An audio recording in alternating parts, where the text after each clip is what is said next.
দেবাংশুকে জেতাবেন তো? ও হয়তো কোনোদিন ভাবেইনি ও ইলেকশনে লড়বে, যেমন আমি কোনোদিন প্রথমে ভাবিনি যে আমাকে দাঁড় করাবে। ওকে আমি দাঁড় করিয়েছি একটাই কারণে, যে আগামী দিন এই মেদিনীপুর জেলাটাকে সাফসুতরো করবে এবং এই মেদিনীপুর জেলায় ঘুরে বেড়াবে তমলুক থেকে কন্টাই, কন্টাই থেকে তমলুক, মহিষাদল, নন্দীগ্রাম, ময়না, সবং থেকে শুরু করে ওদিকটা আছে। কিন্তু আমি বলবো মিদনাপুর পূর্বটা নতুন জেলা, এটাই দেখো ভালো করে। বাদবাকি কাজ তো আমি আপনাদের সাথে আছি। ব্যানার্জিকে গালাগালি দেওয়ার আগে বলবো, মমতা ব্যানার্জি তো অনেক দূরের কথা, আগে দেবাংশুর সাথে লড়ুন, আগে দেবাংশুর সাথে লড়ুন, তারপরে কারোর সাথে লড়বেন। আর যিনি এখানে দাঁড়িয়েছেন তিনি ভাবছেন এটাও বিচারালয়, তাই তিনি কখনো বলছেন পদত্যাগ করতে হবে। আমি বলি আগে নিজে দেহ ত্যাগ করুন, তারপরে পদত্যাগের কথা বলবেন। আগে প্রথমে নিজের লজ্জাটা ঢাকুন।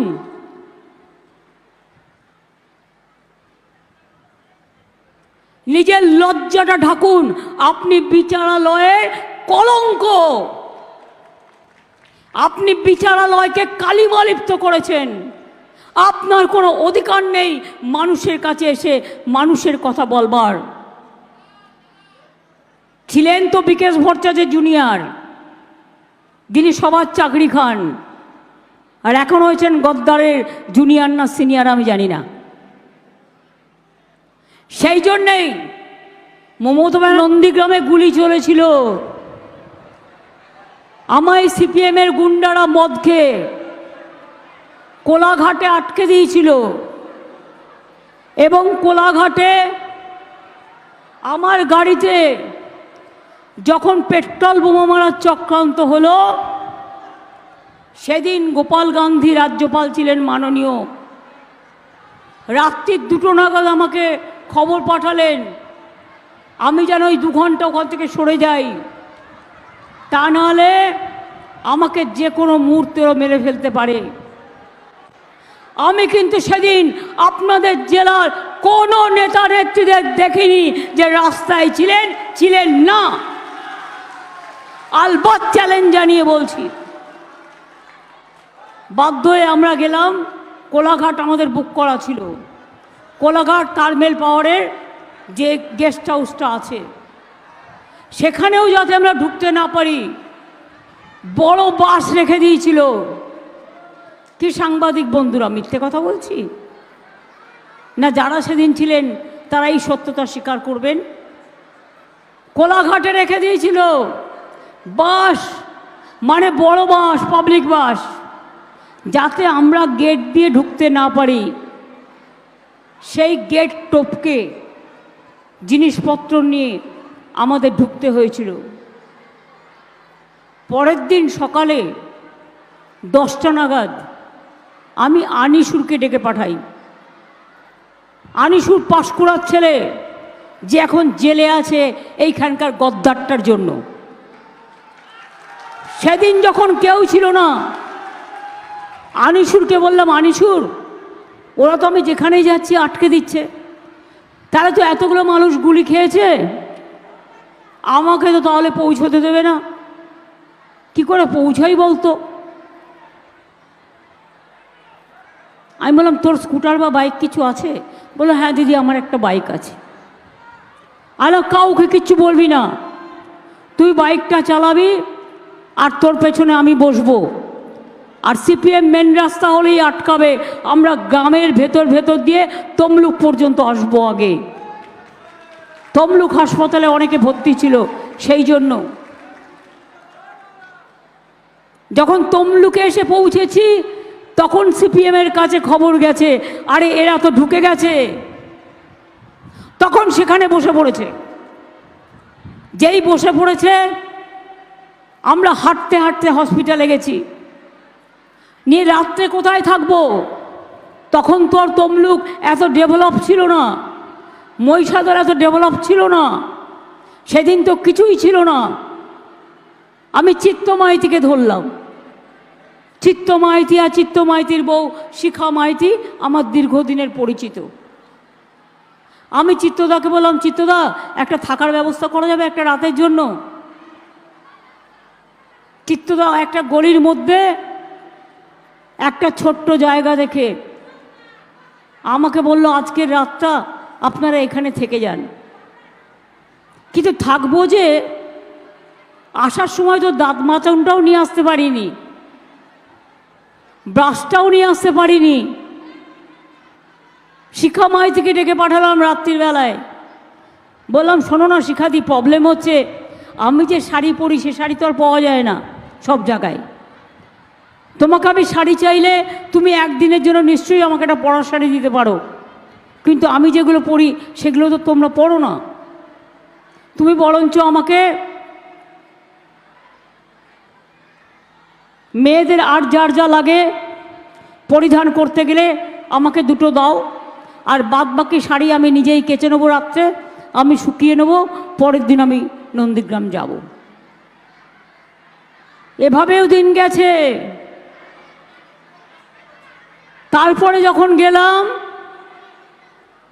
কারো পাত্তা ছিল না, কেউ বেরোয়নি, না পিতা না পুত্র, কেউ না।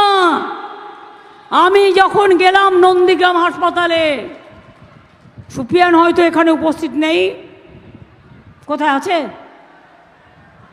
আমি কথাগুলো মিথ্যে বলছি না সত্যি বলছি।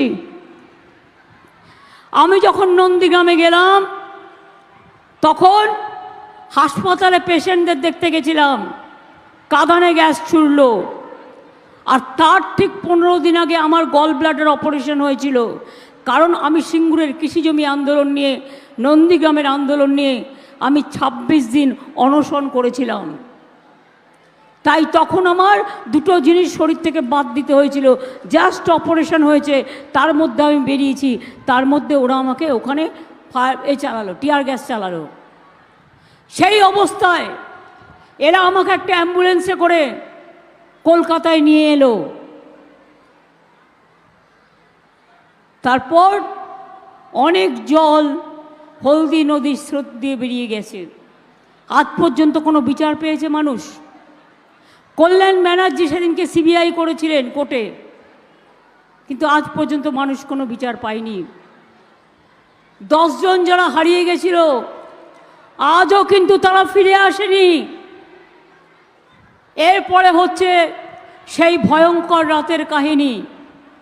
কালী পুজোর দিন অপারেশন নন্দীগ্রাম, রাতের বেলায় আমার বাড়িতে মা কালী পুজো হয়, আমি ওই দিনটা বাড়িতে থাকি, কিন্তু আমি তৃণমূল ভবনে ছিলাম সেদিন। কারণ ফোন করছে বারবার, সুফিয়ান ফোন করছে, কখনো তাহের ফোন করছে, কখনো আরও যারা আছেন ফোন করছেন, করে দেখুন দিদি কিভাবে গুলি চালাচ্ছে, গুলির আওয়াজ শুনুন, বোমার আওয়াজ শুনুন। সারা রাত বোমার আওয়াজ আর গুলির আওয়াজ শুনেছিলাম। সেদিনও কিন্তু ওদের পাশে কেউ ছিল না। তারপরে পরের দিন আমরা চলে গেলাম এবং ওখানে গিয়ে তমলুকে গিয়ে যখন উঠলাম শুনলাম ওরা কাউকে ঢুকতে দিচ্ছেন না। চণ্ডীগ্রাম থেকে প্রেস পর্যন্ত ঢুকতে পারিনি, সবাইকে আটকে দেওয়া হয়েছে। চণ্ডীগ্রাম বলছি, সরি চণ্ডীপুর, সোহমের কনস্টিটিউয়েন্সি, ঢুকতে দেওয়া হয়নি। ঘন্টার পর ঘন্টা আমরা অপেক্ষা করেছি। তমলুক থেকে চণ্ডীপুরের ওই জায়গাটা, কাবুল ছিল আমার সাথে, আগে এমএলএ ছিল কিন্তু এখনও তৃণমূলের নেতা। পরের দিন প্রায় এক পা করে যাওয়া, আর তখন অনেকেই আমায় ফোন করছে, তোমাকে তো মেরে ফেলবে, তোমাকে তো মেরে ফেলবে, ওখান থেকে সরে যাও। আমি বললাম আমি যখন এসেছি আমি সরব না, আমি যাবই, যা হবার হবে। 10 দিন কিন্তু পিতাও বেরোয়নি, পুত্রও বেরোয়নি। আর হ্যাঁ, আমি আমার বইতে লিখেছিলাম ওদের নাম, তার কারণ আমি কি করে আমাদের লোকেদের নাম অস্বীকার করব বলুন? তখন আমাদের সাথে ছিল, তাই সম্মান দেওয়ার জন্য লিখেছিলাম। কিন্তু আজকে তো দাঁড়িয়ে লিখতে হলে ওটাকে পাল্টে দেবো, আমি সংশোধন করে দেবো। তার কারণ আমি নন্দীগ্রাম থেকে যারা এসছেন একজন নয়, প্রত্যেককে জিজ্ঞেস করব, ছিল সেদিন ওরা রাস্তায়? নন্দীগ্রামে ছিল রাস্তায়? মানুষের বাড়ি বাড়ি যখন আমরা গেলাম ওরা রাস্তায় ছিল। একটা মিটিং হয়েছিল 10-12 দিন পর, বাবু রেগে মঞ্চ থেকে পালিয়ে গেল। এসব আমি অনেক জানি। এদের মনটা হচ্ছে কুচুটে ভরা। একটা ব্যক্তিগত কথা বলি আপনাদের, যারা এত বড় বড় হম্বিতম্বি করে, একবার দীঘায় গেছি রিভিউ মিটিং করতে, এটা 3-4 বছর আগেকার কথা, যখন আমাদের সাথে ওনারা ছিলেন। তো যেতে যেতে আমি একটু মুচকি হেসেই বললাম, ওরে যদি কোনোদিন আমরা সরকারে না থাকি, আমাদের এখানে দীঘায় ঢুকতে দেবে তো? আমি ভাবছি এখানে একটা ছোট্ট ঘর বানাবো। সেই শুনে হম্বিতম্বি করে রেগে পালিয়ে গেল গাড়ি থেকে নেমে। গাড়িতে আমি ছিলাম, ও ছিল, আর একজন সাংবাদিক ছিল। বাবা শপথ দিতে গেছে মন্ত্রী, বড় বড় কথা বলে বেড়ায়। যখন আমাদের তৃণমূল কংগ্রেসের 6 জন রাজ্যমন্ত্রী হলো এবং আমি সেন্ট্রাল মিনিস্টার ছিলাম, রেল মিনিস্টার ছিলাম, বাবা শপথ দিতে গেছে, বাবা, নিজের বাবা। দেখলাম এখন অবশ্য উনি বলবেন না, স্বীকার করবেন না, দেখলাম ওনার ছেলে নেই শপথে। খোঁজ খবর নিলাম, শুনলাম বাবা কেন মন্ত্রী হবে, উনি কেন হবেন না, তাই ওনার গোস্বা হয়েছে, তাই উনি বাবার শপথে যাননি। এদের কাছ থেকে শিক্ষা নিতে হবে, এদের কাছ থেকে শিক্ষা নিতে হবে, এদের কাছ থেকে জ্ঞান শুনতে হবে। শুনুন, আমি যখন কংগ্রেস করতাম ছোটবেলায়, ও 3বার না 2বার দাঁড়িয়েছিল। সব ইলেকশনে আমি এসেছিলাম, কিন্তু ও গোহারা হেরেছিল। তৃণমূল কংগ্রেস যখন তৈরি হয়েছিল তখনও কিন্তু ওরা তৃণমূল কংগ্রেসে আসেনি, মাটি মাপছিল। তখন কিন্তু সিপিএমের বিরুদ্ধে দাঁড়িয়েছিল অখিলগিরি, এবং ভোটে ও দ্বিতীয় পজিশনে ছিল। আর ওনার পিতৃদেব মাননীয় মহোদয়, তিনি ছিলেন 3য় স্থানে। আর এখন তো দেখছেন কত ক্ষমতা, যেন মনে হচ্ছে গভর্নমেন্ট অফ ইন্ডিয়ার প্রেসিডেন্ট উনি। সিবিআই কার বাড়ি যাবে সেটা উনি ঠিক করবেন, ইডি কার বাড়ি যাবে উনি ঠিক করবেন, এনআইএ কার বাড়ি যাবে উনি ঠিক করবেন, কাকে কাকে জেলে ভরবেন সেটা উনি ঠিক করবেন, কার কার চাকরি খাবেন সেটা উনি ঠিক করবেন। ওনার এক পকেটে বোমা, আর এক পকেটে সিবিআই এজেন্সি আর ইডি। নিজেই বলেছে বোমা ফাটাবো। কি বোমা? না, 26,000 টিচারের চাকরি খেয়ে নিয়েছেন। এটা গর্বের? বলুন, যদি কোনো মানুষ থাকেন 26,000 ছেলে মেয়ে যারা স্কুলে টিচারি করে, বাচ্চাদের পড়ায়, তাদের চাকরি খেয়ে নেওয়াটাকে আপনারা সমর্থন করেন? আজ যদি আপনাদের নিজেদের ঘরের ছেলে মেয়ে হতো তাহলে কি হতো? আর তারপরে এই রায়টা যে ওই দিন বেরোবে, তুমি 48 ঘন্টা আগে জানলে কি করে? তার মানে তুমি কি রায়টা লিখে দিয়েছিলে, না তোমার পার্টি অফিস থেকে লিখে দিয়েছিলে? এই যে 26,000-এর চাকরি খেয়েছো, 2.5 লক্ষ পরিবার আজকে মৃত্যুর সামনে লড়াই করছে। একজনের কিছু হলে তোমার বাড়ির সামনে জানবে, এরা কিন্তু আসবে, এরা কিন্তু বিচার চাইবে, এরা কিন্তু বিচার চাইবে। এর মধ্যে মিদনাপুরেরও নিশ্চয়ই অনেক আছেন, অনেক পরিবারের ছেলেমেয়েরা আছেন, কম নেই। আমি কিন্তু বলছি, আমরা কিন্তু আপনাদের সাথে আছি। আমি এর শেষ দেখতে চাই। আর যাকে প্রার্থী করেছেন মহানুভব, একেবারে ঈশ্বরের পরেই উনি, নাকি ঈশ্বরের ওপরে হবে? কোথায় কোথায় স্টুডেন্টদের চাকরি খেতেন, চাকরি যারা কর্মপ্রার্থী চাকরি খেতেন, আবার 4 সপ্তাহে 12% সুদে টাকা ফেরত দাও। আপনি সারা জীবন কাজ করে সারা জীবনে যে টাকা খেয়েছেন, আপনি শ্রম দিয়েছেন, আপনি শ্রমের পরিবর্তে টাকা কখনো ফেরত পাওয়া যায়? যায়। একই ফেত আমি চাই, দিতে হবে। আর যিনি এখানে এই ছাত্রছাত্রীদের চাকরি খাওয়ার জন্য প্রথম হাত নেড়েছিলেন, প্রথম সই করেছিলেন, এই মানুষটা আজকে আপনাদের এখানে দেবাংশুর বিরুদ্ধে লড়াই করছে। আগামী দিন ওনার কাছ থেকে বিচার পাবেন? কোনো বিচার পাবেন? বিচারকের উনি হচ্ছেন, কি বলবো, ভাষা আসছে না,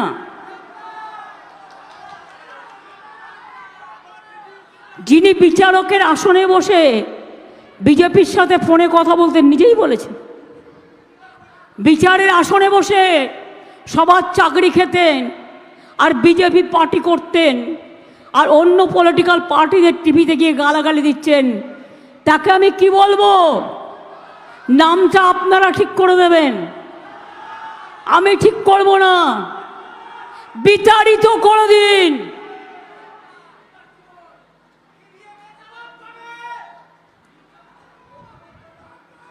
লোডশেডিং করে, ইভিএম চুরি করে নন্দীগ্রামে আজও মামলা ঝুলছে কোর্টে।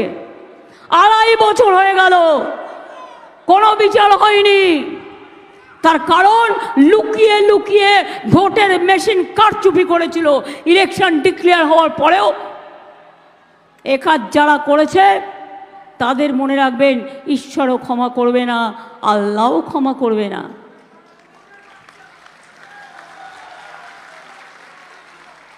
আজকে উনি বড় গেরুয়াধারী হয়ে গেছেন। বিড়াল বলে মাছ খাবো না, কাশি যাব। সবচেয়ে বড় সাধু হয়ে গেছেন। আমি এই সাধু পুরুষদের বলি, তোমাদের ভোট লোকে কেন দেবে? 100 দিনের টাকা দেবেন না, এই শব্দ কে বলেছিল? বিজেপি পার্টি এবং গদ্দার বলেছিল কি বলেনি? আবাস যোজনার টাকা দেবেন না, কে বলেছিল? গদ্দার। বাংলার রাস্তার টাকা দেবেন না, বলেছিল কে? গদ্দার। আর বলে বেরিয়েছে তৃণমূল নাকি চুরি করেছে। তাই ওরে, তৃণমূল চুরি তো তোর থেকে শিখেছে, তৃণমূল চুরি করতে জানতো না, তৃণমূল চুরি করেও নি। তোদের মতো কিছু অপদার্থ থেকে, তোদের মতো কিছু অপদার্থের জন্য আজকে তুই পালিয়ে গেছিস আসল কাজটা করে বিজেপিতে, যাতে সিবিআই না ধরে, যাতে ইডি না ধরে, যাতে ইনকাম ট্যাক্স না ধরে, যাতে এনআইএতে না ধরে। আর 10টা দিয়ে গেছিস তৃণমূলের ওপরে। কিন্তু তৃণমূল মাথা নত করে না, এটা মাথায় রাখবেন। তৃণমূল মাথা নত করে না, করবে না। 350 টিম নিয়ে এসেছিল এখানে। প্রতিদিন চকলেট বোম ফাটলেও এনআইএ, কালি ফটকা কাটলেও এনআইএ, ধানি ফটকা ফাটলেও NIA. Government of the agency, by the agency and for the agency. আজকে এই হয়ে গেছে ভারতবর্ষের অবস্থা। আপনারা এনআরসি সমর্থন করেন, এনআরসি সমর্থন করেন। এনআরসি হলে কি হবে জানেন তো? তা গদ্দারকে প্রশ্ন করছেন না কেন? আমরা সবাই দেশের বাইরে চলে যাব, আর তুমি একা ফুটবল খেলবে? বাবা বলো, তুমি হাফ প্যান্ট পরে একা ফুটবল খেলবে? বলুন, খেলা হবে, ঘরে ঘরে খেলা হবে, মা বোনেরা খেলবে, রূপসীরা খেলবে, কন্যাশ্রীরা করবে, শিক্ষাশ্রীরা খেলবে, সংখ্যালঘুরা খেলবে। আর এখন মুসলিম এলাকায় গিয়ে টাকা পয়সা কিছু দিয়ে বলছে, শোনো, তৃণমূলের ভোটটা কাটো। বিজেপির এখন পাখির চোখ দুটো, এক চোখ হচ্ছে সিপিএম আর এক চোখ হচ্ছে কংগ্রেস। বাংলায় কোনো জোট নেই, মনে রাখবেন। আমরাই জিতলে ইন্ডিয়াতে গিয়ে ইন্ডিয়া সরকার তৈরি করব সবাইকে নিয়ে, কিন্তু বাংলায় কোনো জোট নেই। বাংলায় ওটা বিজেপির জোট, ওটা বিজেপির ভোট। তাই ভয় পেয়ে সবাই নাকি চোর, উনি সাধু। জিজ্ঞেস করুন তো, যদি কেউ জিজ্ঞেস করেন হলদিয়াতে আপনার কি কি আছে, নন্দীগ্রামে কি কি আছে, বাড়িঘর কি কি আছে, সম্পত্তি কি কি আছে, মাছ ধরতে দান কিসে করে, পেট্রোল পাম্প কাদের আছে, সব যদি জিজ্ঞেস করতে চান কোনোদিন কোনো উত্তর পাবেন না, কারো বুকে সাহস নেই।